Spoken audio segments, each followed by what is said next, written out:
श्री राधे श्री राधे श्री राधे। बाबा भोलेनाथ माँ पार्वती को सुना रहे हैं, कह रहे हैं कि देखो माँ, प्रभु श्री राम जी के लिए मेरे बाबा भोलेनाथ माँ पार्वती को सुना रहे हैं। ये अयोध्या कांड से भैया तीसरा श्लोक है। नीलाम्बुज श्यामल कोमलांगम सीता समारोपित वाम भागम पाणो मासायक चारु चापम नमामि राम रघुवंशनाथम। कि देखो माँ, मेरे प्रभु श्री राम जी नीले कमल के समान श्याम और कोमल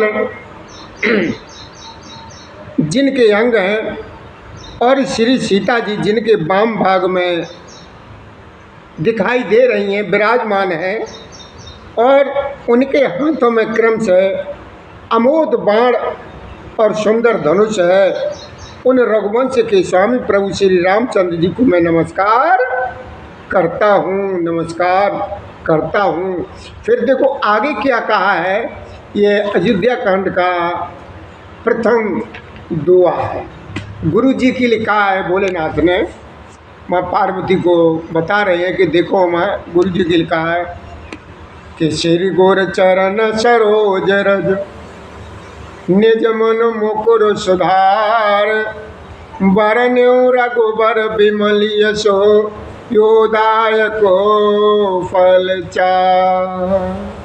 कि देखो माँ, भोलेनाथ माँ को समझाते हैं, पार्वती कहते देखो माँ, श्री गुरु जी के चरण कमलों की रज से अपने मन रूपी दर्पण को साफ करके मैं प्रभु श्री राम जी के उस निर्मल यश का वर्णन करता हूँ जो चारों फलों को, वो चार फल कौन कौन से हैं?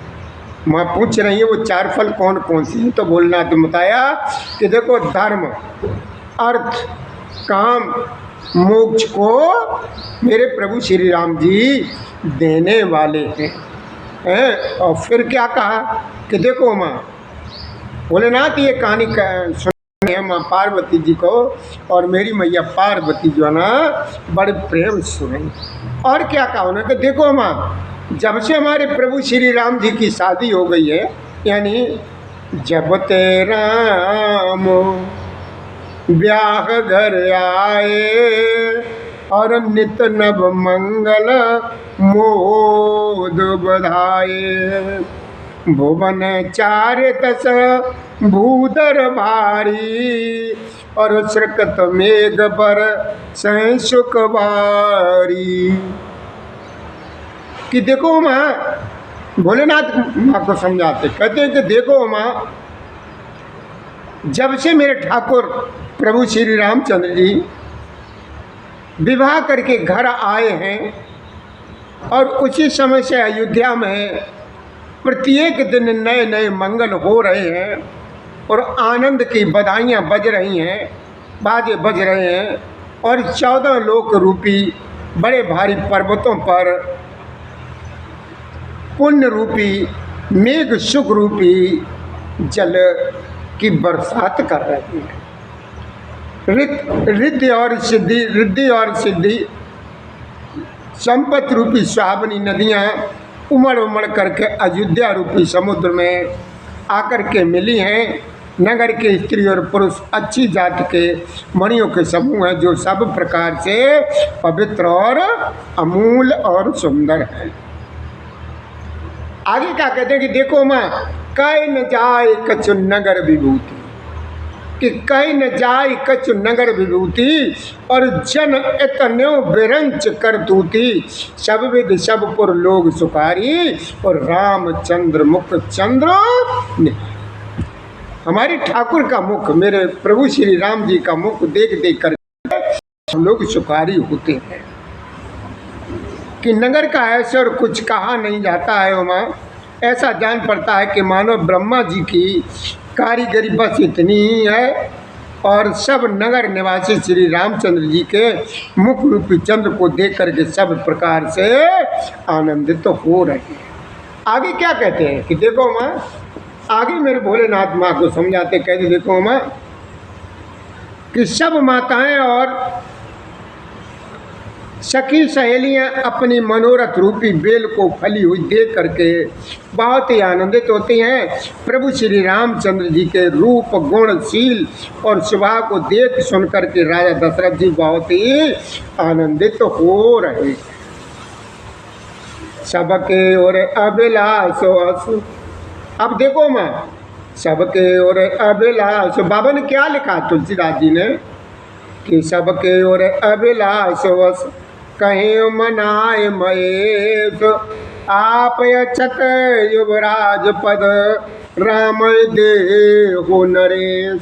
अब सभी लोग क्या कह रहे हैं कि दशरथ जी से कह रहे हैं, ये भोलेनाथ माँ को बता रहे हैं, कह रहे हैं कि देखो माँ, सब अयोध्यावादी क्या कह रहे हैं, सबके हृदय में ऐसी अभिलाषा है और सब महादेव जी को मना मना करके प्रार्थना करते हैं, करके कहते हैं कि राजा अपने जीते जी प्रभु श्री रामचंद्र को युवराज पद दे दें, दे दें, दे दें श्री राम।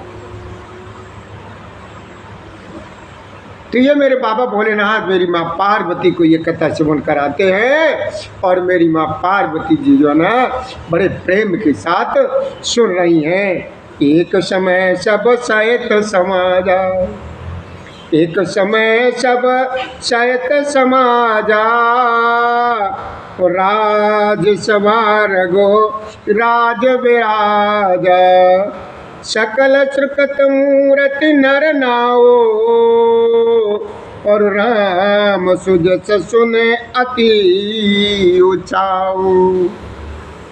और देखो माँ, एक समय रघुकुल के राजा दशरथ जी अपने सारे समाज सहित राज्यसभा में विराजमान थे। महाराज समस्त पुण्यों की मूर्ति है। उन्हें प्रभु श्री रामचंद्र जी का सुंदर यश सुनकर के अत्यंत जो है ना आनंद हो रहा है। मंगल मूल राम सुत जासु, और जो कच कयो थोर सब तासो, राय स्वभाव मुकुर कर लीना, और बदन बिलो के मुकुट समुकीना। मुकुट सम मतलब समान सीधा कीना। सब राजा उनकी कृपा चाहते हैं। किनकी?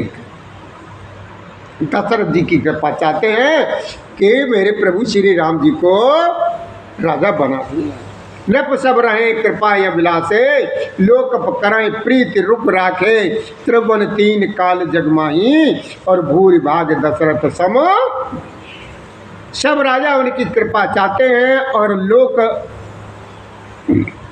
पाल कर उनके रूप को रखते हुए अनुकूल होकर प्रीति करते हैं, यानी प्रेम करते हैं। पृथ्वी आकाश पाताल तीनों भुवनों में और भूत भविष्य वर्तमान तीनों कालों में दशरथ जी के समान बड़भागी और कोई नहीं है। उमा कि मंगल मूल राम सुत जासु, कि देखो माँ, मंगलों के मूल प्रभु श्री रामचंद्र जी जिनके पुत्र हैं उनके लिए तो कुछ कहा जाए वो सब थोड़ा है। राजा ने स्वाभाविक ही हाथ में दर्पण ले लिया और उसमें अपना मुख देख करके मुकुट को सीधा किया। आगे क्या देखा उन्होंने? सीधा किया है। श्रवण समीप भये सित केश। श्रवण कहते हैं एक कान, श्रवण समीप मतलब कानों के पास हो।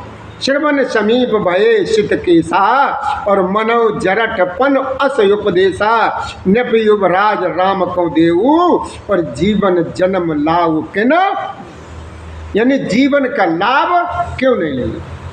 भोलेनाथ कहते हैं कि देखो माँ, राजा दशरथ जी ने अपने कान के समीप देखा है कि कानों के पास बाल सफ़ेद हो रहे हैं, हो गए हैं, मानो बुढ़ापा ऐसा उपदेश दे रहा है कि हे राजन, प्रभु श्री रामचंद्र जी को युवराज पद देकर अपने जीवन और जन्म का लाभ क्यों नहीं लेते हो, क्यों नहीं। यह विचार योर आन रप सदन सुअब सर पाए, और प्रेम पुलक तन मुदित मन गुरहि सुनायो।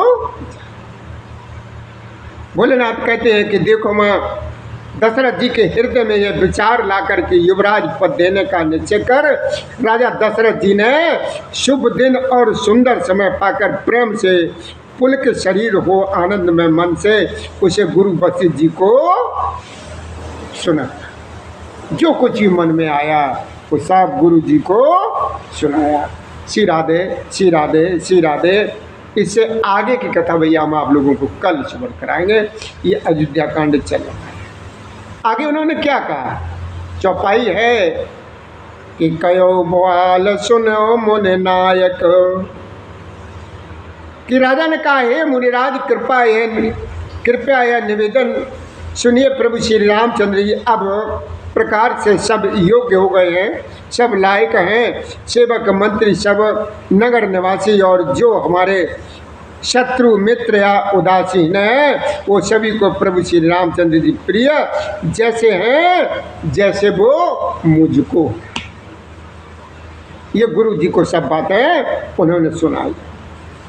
उनके रूप में आपका आशीर्वाद हो, मानो शरीर धारण करके सुशोभित तो हो रहा है स्वामी। सारे ब्राह्मण परिवार सहित आपके ही समान उन पर प्रेम करते। भैया इससे आगे कथा हम आप लोगों को कल श्रवण कराएंगे। श्री राधे श्री राधे श्री राधे। भैया हमें कहीं दूसरी जगह भी जाना पड़ता है, इसीलिए हम आपसे इसी चौपाई के साथ विदाई लें। श्री राधे।